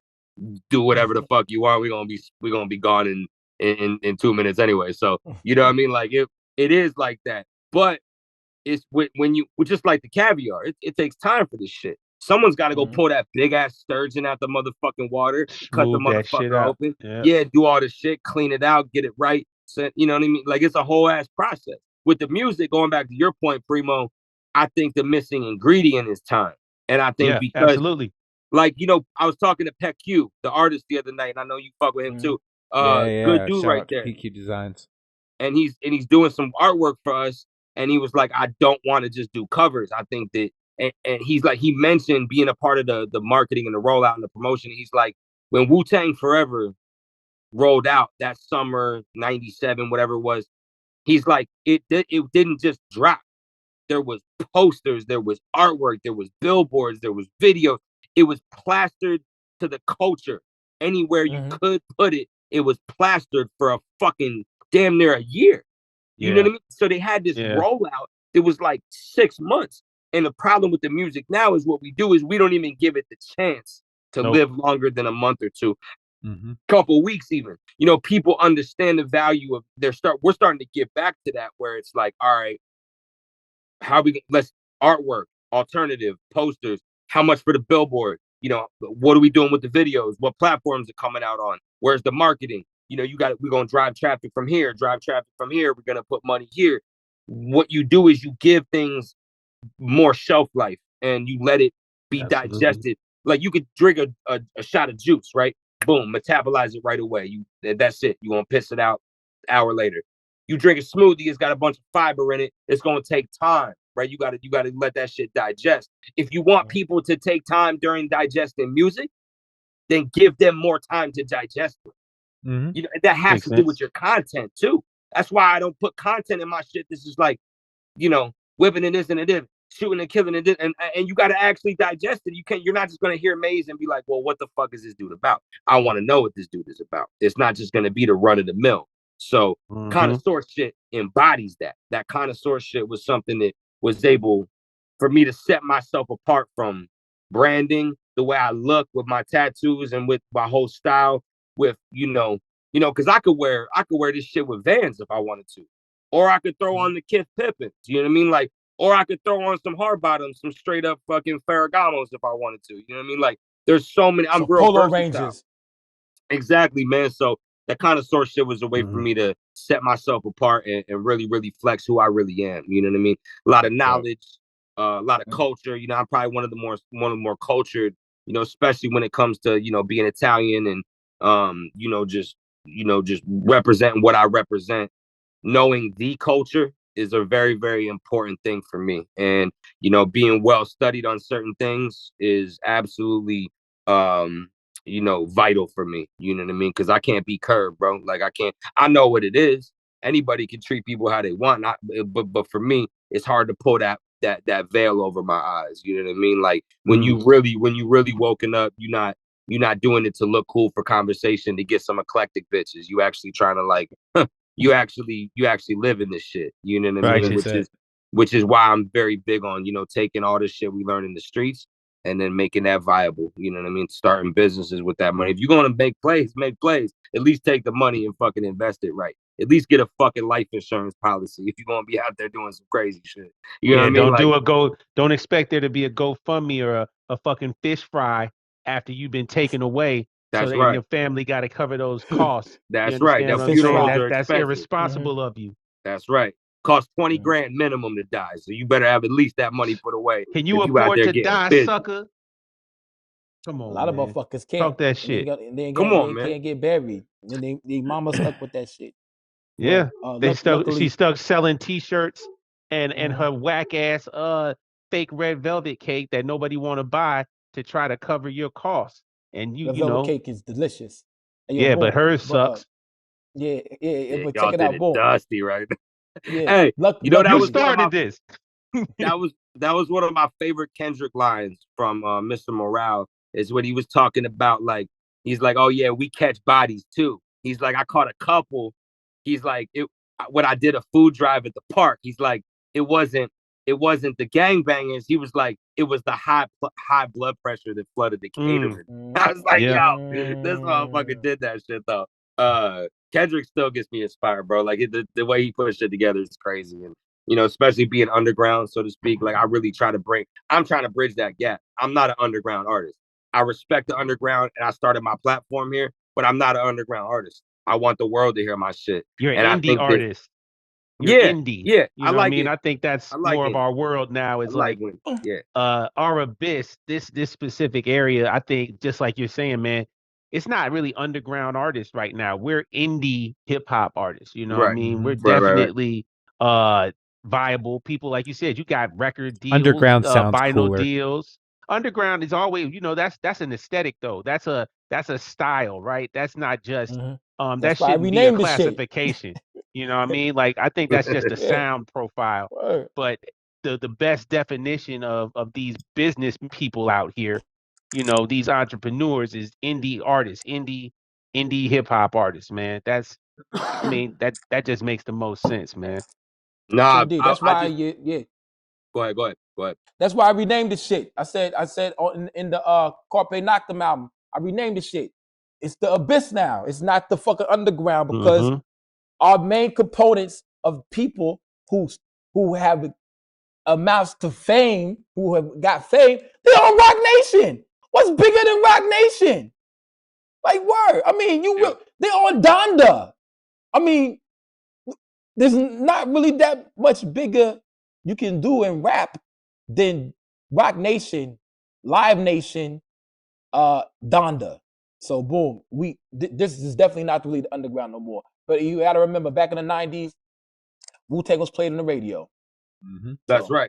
Yeah. Even in New York definitely embraces more. Like you're gonna find some shit on the radio in New York. You go to the radio a lot of times on the West Coast, other than like, you know, hearing like, you know, like Nate Doggs and Warren G's and shit like that and Dog Pound and shit. You're gonna hear a lot of commercial trap shit. Same thing in most major cities. New York is special because they play a lot of New York underground. Like you'll still hear some fucking old Mob Deep on the radio on certain stations, and it's like, damn, bro, like that's dope. You know, New York is very, very loyal to the brand.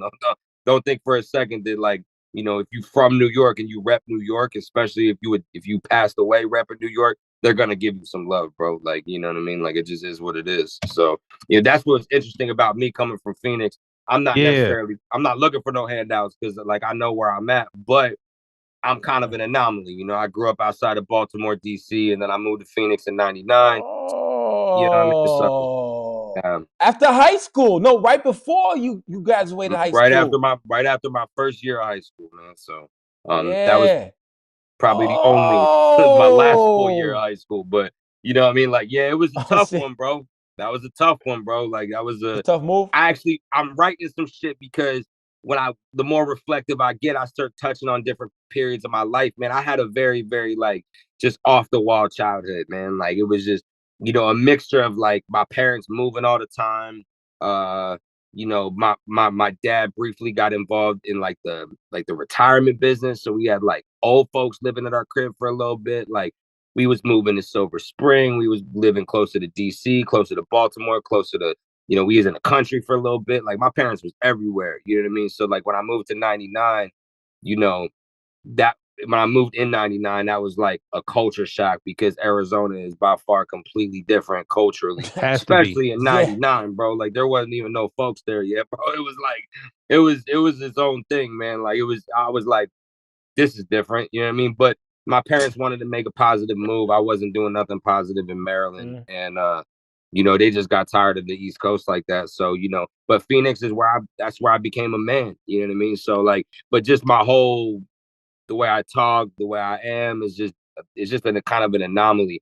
That's also why Maze was so fitting for me. You know, when I rebranded, I was blessed to be able to have this name kind of given to me, kind of came to me, and yeah, it represented me so well because I feel like a lot of people they just look at the outside and they're like, oh yeah, they got me figured out. That's one of my pet peeves in life. I don't like people to try to have me figured out, know what religion you are, where you from, you know, this and that. People ask me where I'm from, I just say Earth, man. Like I'm not, you know, like I mean, I'm from Phoenix, but at the end of the day, like I was born somewhere else. I was born in Florida, raised in Maryland, grew up in Phoenix, lived in LA for 2 years, back to Phoenix, and you know, like it's been a wild ride. So I've been learning to like write about these type of things where it's not once you get past a lot of the clothing and the fashion and the ego and oh, you get all this street shit out. There's street shit I can never tell. You know what I mean? So it's like once I've got all the street stories out that I could tell, and I've painted the picture for people where I come from and how I grew up, and like in the streets, I'm only talking about my late teens, mid 20s. What about the rest of my life? What about when I was a kid? You know what I mean? I want to be able to touch on those things. A lot of the things that really, really define who we are, you know, and artists that have, you know, been instrumental in helping me achieve that are people like Kendrick and J. Cole. And obviously the GOAT to me is Andre 3000, man. He's someone that kind of, you know, really set an example for me, and how to really express who you are and, you know, still kind of like, you kind of gotta you gotta hold people's hand and kind of take them for a journey, man. You can't just like give it all at one time. You can't like, you know, you can't just jump from the bottom to the top, which is why the underground, or as we perceive it, is so essential, because it gives you a place to, hey, look, I'm gonna start this up. I want people to see who I am. Here's my art. What do y'all think? And then you take all those all the feedback, and you take how you was moving with the business, and you learn from it, and you eventually become great, or you quit, right? One of the two. So right. A lot of people quit. Oh, I know. I watched it, bro. It's especially funny. being, you know, 38 years old, bro. Like, I mean, I could feel 25 all I want, but I can never take away these years, bro. Like, I seen it all, bro. You know what I mean? So the next chapter of my life is gonna be beautiful because I'm manifesting it. You know what I mean? And luckily I got people in my corner like Coach the God, and you know, some of the artists that I really, really fuck with heavy, and you know, a lot of the producers are starting to recognize, like, man, it's only been a couple years. Maze Overlay still new to a lot of these people, man. COVID gave me the chance to get out of the, you know, because I come from bartending, and then, you know, I was still in the streets, and finally was like, I'm done. You know what I mean? So being able to really, really step back and, you know, make this music and be able to put the time and energy into it, that's really what gave it life, you know. And we're gonna continue with the videos and, you know, doing what we got to do to keep pushing this shit, because this is a beautiful time for me, man. Like, this renaissance gave me a whole different, you know, breath of fresh air, bro. You know what I mean? That's right. It is a renaissance. It is a renaissance. And we in your corner too, G.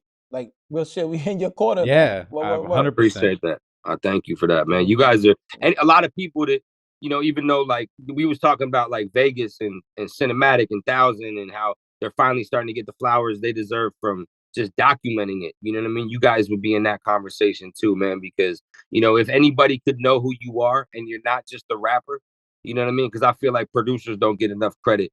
Artists don't get enough credit. Right. Photographers, podcasters, like people that are just there to document the culture, what's really going on. All these rappers, they could take a show with 20 people there and make it look like it was the fucking event of the century. And you couldn't do that without the media involved, man. So, like, you know, it goes back to you guys, bro. Like, I'm in your corner as well. And, you know, I'm grateful to be here and, you know, just be able to share what I got, tell my story. And, you know, people like yourselves are really you know, you guys are kind of like you know, like the judges, you know, like this, like the panel, you know. You gotta have people along the way that can say, all right, look, we're gonna do Whack Wednesdays, and we're gonna this motherfucker not it. This motherfucker dope. This artwork look the same as all the rest of the artwork that's going out. This artist, he sound like anybody else. This dude different. This shit different. Look at what my boy Mickey Diamond doing. You know, he's just different. You know what I mean? And when we get behind that, that's the most powerful thing we could do, man. Is like, you know, share other people's work. I constantly big up people. That's a lost art, man. And hip hop started on that. I could be like, yo, that was a nice ass track. I'm gonna try to, you know, throw something up that's just as fire. You know what I mean? Like, it's that competition that really drives us. But, you know, I think we all deep down, the truest people in this want to see people win, bro. Absolutely right. You know what I mean? So yeah, bro. I appreciate y'all, man. Feel free to throw anything, whatever you got at me, man. Like, I know we covered some ground, but whatever you need from me, man, let's get it all out, because it's been quite a fun, interesting couple years, and we ain't even get to none of the ultra spicy. You know, no one got injured in this interview. We ain't dragged nobody through the mud, bro. Like, I feel like Coach would be so proud of me. Be like, bro, Maze, look at you. You're media ready now, bro. Like, hey, yo, Pete the fly shit. I do not like to comment on things that I don't like a lot unless it's for the videos, like Whack Rhyme. I'm gonna attack a dude in a couple of days who plays basketball. I'm gonna attack him because he attacked me first. You know what I'm saying? So boom, like, yeah, little bitch ass motherfucker. Fuck you. Anyway, yeah. So I don't like to comment on things, give a lot of energy to shit that I don't like. Facts. Why don't we give energy to stuff that we do like?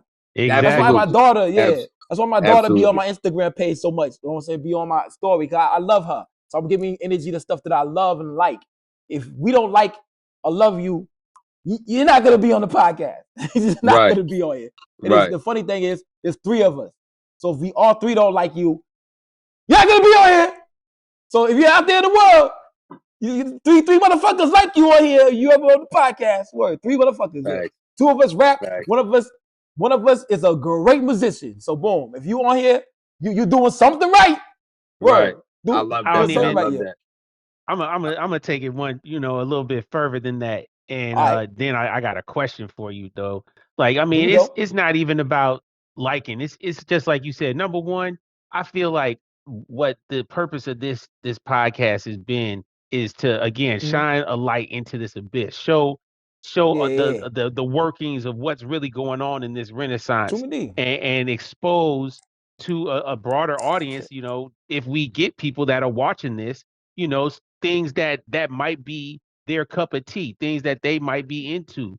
And I try to be as impartial as possible when it comes to my taste as far as listening to shit. If you garbage, I don't fuck with you. I mean, point blank, that's just is what it is. And that's my personal taste of saying I don't fuck with that garbage. But at the same time, I try not to judge motherfuckers because somebody probably don't fuck with me, and that's cool. To each their own. Everybody has their own palate when it comes to this shit. There's certain standards and certain guideposts that you must adhere to, however, that are universally accepted, and that's where you're going to end up. If you end up in here in this mix, it's because you are universally centric on this one point, and you definitely obviously are making it. So I say all that to say I see that you build with the brothers a lot. I mean, are you down with the team or what? Like, are you the Josiah last Arizona? week said he had something ready for you. Yeah, Josiah said he got and that. I know you fuck with Mickey Pro and Snotty. Yeah, you and Pro got that umbrellas in the desert. Yeah, Josiah just said in the last interview he had the verse for you. Yeah, he got a verse for you. Podcast. He said it's on the way. He said don't even trip. Yeah. Oh yeah. No, for sure. I got that. I appreciate that. Yeah. I was wrapping up a tape and he was the last addition to it. And me and Bishop from the Umbrellas, obviously being from Phoenix, like Rob De Niro and Bishop are basically Rob De Niro's from Phoenix too? Yeah, they're brothers, bro. Oh, they're shit. Brothers. Oh, I didn't know brothers? That. Oh, wow. Like, that's what's up. Not, like brothers or like brothers in Christ? Nah, like for real brothers. Real like brothers? Yeah, they for real brothers. Like black people? Or they like... Yeah, no. You black people or like that's your street homie or like you got the same mother. Yeah. That's what's up. No, they for real. I mean, they black too, but obviously they are real brothers. That's what's up. They got a big family out there in Phoenix, man. And Bishop, I last time I went to Phoenix, both times I linked up with Bishop. Rob was there one at a time. Rob got a family. He stayed focused on that. Bishop, he just has a smaller family, but and his girl's like super dope, bro. She into like, she does all the Dr. Sebi shit too. They have a business where they sell high-end supplements and herbs and shit like that. So especially feel like speaking of black people, that's extremely important in this community, especially at this time. That's one of the most uplifting things we could do. That's why I always try to lead by example too. Like my son, we're out here in Florida now. We bought a house out here. I gotta speak to the young black youth all the time, man. I'm like, yo, bro, stop doing that shit. Stop eating that way. You know what I mean? So like, I feel like that's a powerful thing. You know what I mean? So when I met Bishop and his girl, I was like, oh shit. I was like, hey, y'all really doing it. Like, I don't want to be like this is for the culture. You know what I mean? But it's like, that's what you want to see, bro. And me and Bishop kind of like just resonated. We were very similar. Like we talk similar. We we vibe really well. And us being we're from like a few miles of each other, probably like 5 miles of each other where we're from in Phoenix. So like, Wow. yeah, so it was kind of weird. Like, Rob hit me up, we Yeah. did the joint, and then Bishop, and I think Bishop introduced me to like pretty much everybody from the Umbrella. And I forget how exactly I crossed paths with everybody, but me and Mickey spent some time, and he just really kind of like I don't want to say he like took me under his wing. He just kind of like he was coming up super fast, and I was just like, yo, you want to jump on this record? And he was like, that's crazy. What you gonna get me on this record with this person produced by this? Like, yeah, bro, let's go. And he was just like, that's some Umbrella shit. Like, Yeah. so yeah, so it just became kind of like, Sice Greeny out in New York. He's not Umbrella either, but like we're not Umbrella because I think it's kind of unanimous that first of all, we respect what they do and they have such a solid following. It's just I'm trying to also stand on my own too and have a solid following on my own. And I think that, a lot of them Umbrella dudes came up together, they grew up together, they put in work together, they may have ran the streets together. And I'm not from certain parts. I'm from Arizona. So, a lot of the people that, that are in the Umbrella and other groups, we have that healthy degree of separation where I don't have the same type of sound as a lot of people. And although I could blend, we all blend. I blend with a lot of these dudes. I work with Josiah, I work with Snotty, I work with Pro, I work with Mick. Umbrellas in the Desert is dope. Yeah, Umbrellas in the Desert is that shit. Thank you. Shit. Thank yes. you. And me and Pro was vibing on that shit like easy. Like it's just like record, yeah. Yeah, and it's good because the shit I have with Mickey is a little bit more conceptual because I feel like his lane is crazy. Just what he's doing is different. So me and Snotty get together, we talk that pain. Me and Pro get on that live shit. You know what I mean? I think that it shows my range, but it also shows that number one, I can stand on my own. There's definitely been a lot of conversations, and how we all perceive it is, we respect each other, and we're watching each other come up right now. We're coming up with each other, and they've made more ground than I have, and they've been doing it a little bit longer in this lane, and they, Pro and Snotty, being originators or founders or whatever, bringing in Bishop and Rob on a production tip is where I have loyalty to my Phoenix boys, you know what I mean? Just because they're like my countrymen, you know what I mean? And them being so closely related to the Umbrella, it was kind of like we automatically were just like, I fuck with y'all. That's why I named the track Umbrellas in the Desert, you know what I mean? Because we are kind of like a little bit of a, just extended family would be the way to look at it, man. Because before this music shit, like, if Snotty were to get into something or Mick were to get into something and I'm there, Pro, we probably gonna get busy with each other. You know what I mean? We're probably gonna be on some like how brothers get down. You know what I mean? So, we are kind of like extended family. So, but yeah, the Nothing Official. That you're gonna see. You see the Umbrella logo on the back of Vita because Bishop is Umbrella and Bishop reps his shit. He reps Black Hand, and that was a decision that was made collectively and respectfully. And what Pro has started, the whole 1-9 shit and where they come from, like that already speaks for itself. And I felt like in general, me standing on my own too is very important because we make each other look good no matter what. The amount of collabs we have together, the projects we're continuing to put together. We treat each other just like we were part of the Umbrella, you know what I mean? And that just happens with being good humans and being solid dudes that come from similar environments, you know what I mean? A lot of people from the streets end up being scandalous pieces of shit, bro, that'll rob their best friends. Some people don't. Some people just become extremely high honor, super respectful. And I could tell you this, is Pro Dillinger, out of a lot of people I've met, is one of the most professional, well-spoken, calm, solid dude, chill, solid artists that you'll come into contact with. And everybody like to party different, everybody like to interact different. Pro is very, very like humble, respectful, very like very chill. And you would hear his records and be like, yo, this motherfucker gonna be like big pun in the I'm gonna go 90s. Right? crazy. Yeah. Yeah, he gonna So- throw an elbow off the top. Back of the act in the Yeah. back of the act. Just So smack the shit out of somebody for I'm no sure reason. he would.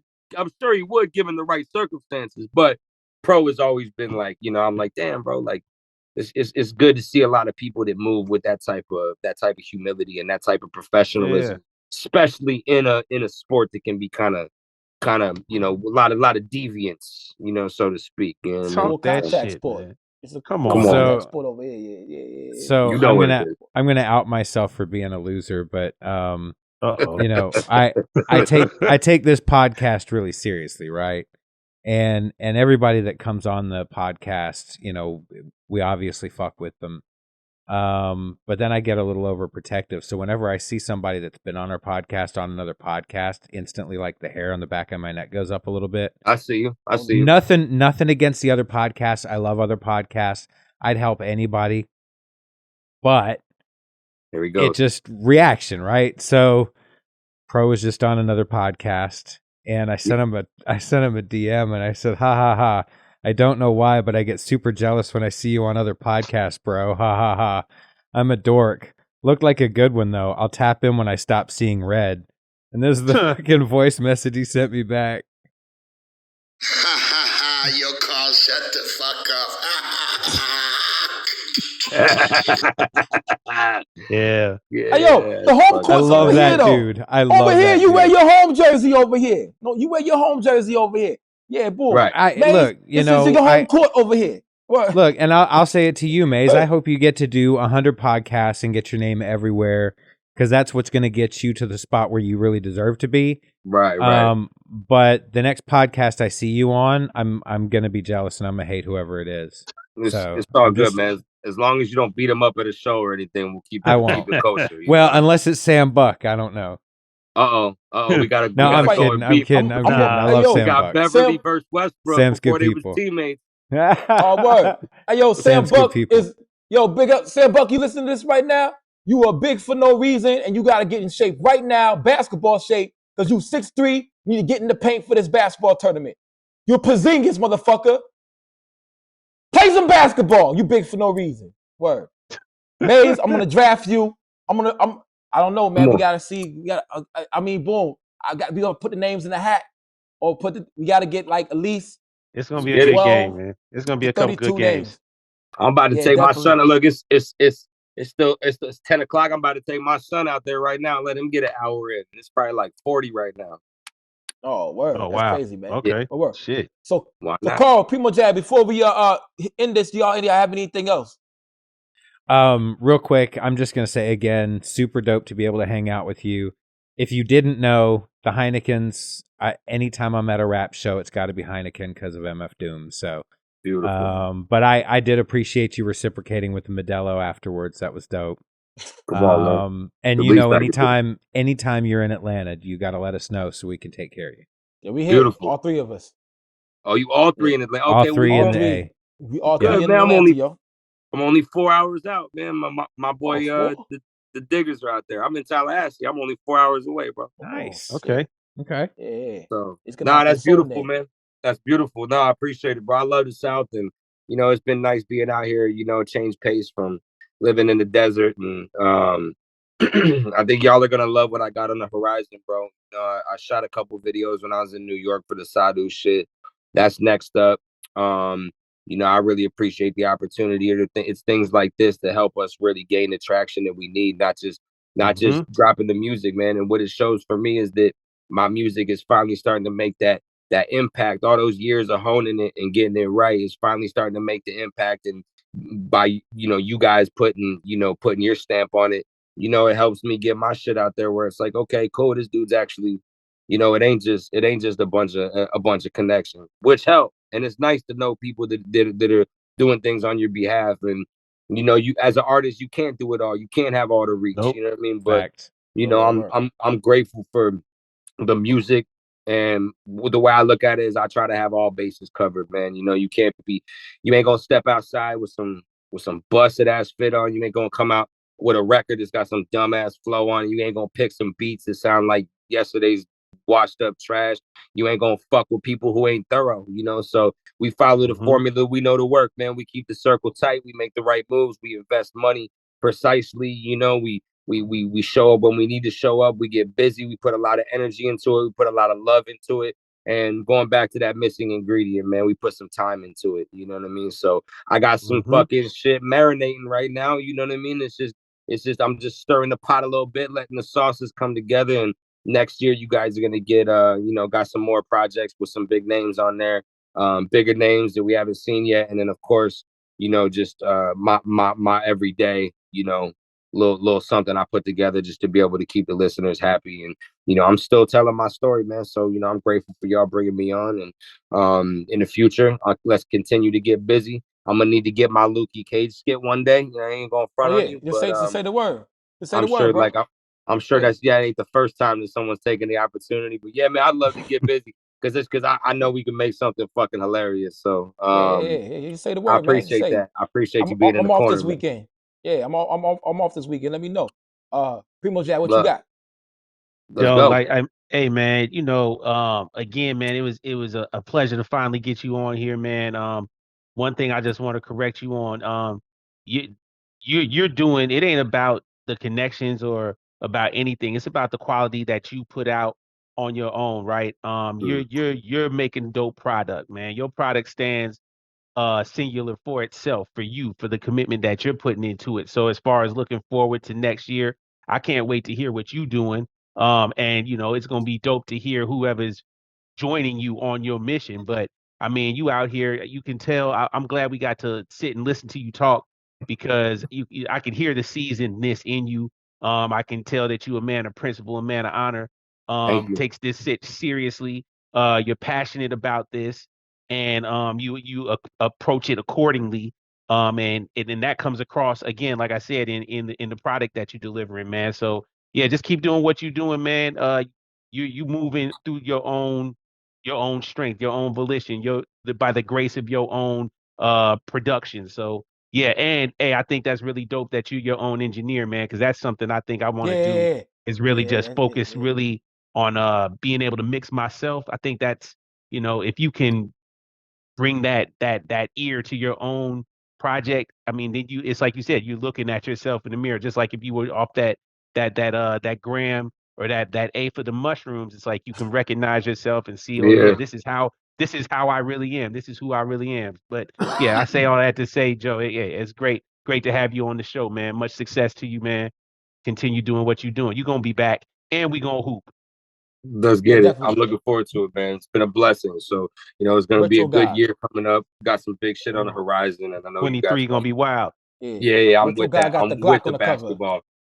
basketball too. I'm excited about that, low key. You gotta let me know. Hey, We gotta do it like where we do different, like, you know, you can pick a different level, like how you like the video games. You gotta have it to where it's like, yo, this time we're gonna be on PCH in Laguna Beach. Then we're gonna be, you know, Rucker Park, and we're gonna be in the gym where CB Brinkley does all the training and the dudes. We all pitch in, rent the ill Different gym out. levels. You know what I mean? Yeah. You got like Carmelo back and forth and shit. You know what I mean? Like that shit will be wild. You know what I mean? So just have That's different why. different sets. You feel me? Hey, yo, peep the fly shit. And also, when we do this shit in New York, say we have a game. Oh, we'll start out with somebody opening it up, and then like boom, we'll have a game. Then between games, like it'll be like a little 5 to 15 minute set where the other teams warm up or someone else perform. And we have the Fire. different game. Yeah, that's And gonna be then dope. like Fire. at the end, after the championship game, then we have the real bulk of the show. They have the big headliner at the end of the Fire. thing. You know what I'm saying? Then we have food out there. It'll be like supply and demand with all the merch tables and shit like that. Blase.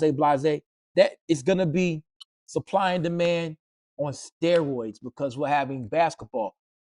Niggas fall into the trap with drugs, basketball, on the rap. You know what I'm saying? Word. Let's put the basketball on the rap in there. We don't have to have the drugs. Let's bring the drugs too. Bring the drugs. Blah. Yeah. So boom. Yeah. So yeah. Hey, You Blah. dumb for that Yeah. shit. a little bit of mushrooms and shit. You start Yeah. busting out the Kyrie I'm, handles and shit. son, I'm gonna do the Kevin Get your Johnson on superpowers Elijah on. Wan. I know you know that. The Come Kevin on, Johnson dog. on Elijah Wan. That's one of my favorite dunks of all time.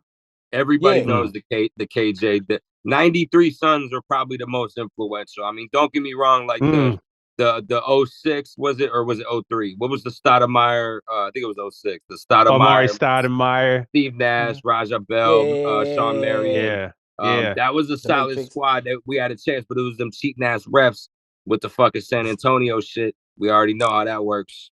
Action Bronson probably paid him off or some shit. Fuck out of here. Shit. Hey, but yo, it's been fucking fun though, those were man. good years. Yeah, man. The Thunder Let's Dan get this years again soon. were And definitely great years. if y'all want exclusives, just let me know. I'll shoot something over, whatever you want, man. Like if you want some, hey man, you want dropping a new video, or so you want to see some shit or hear some shit that's not out yet, man, tap in with me. I'm not stingy with the material. I always take as early it's in good hands. releases anytime. Once I put my final master on it, I'm okay to float it around. You feel me? I currently on my phone have the Steiner Brothers artwork for Pro's new release. Fire. Word already? Fire.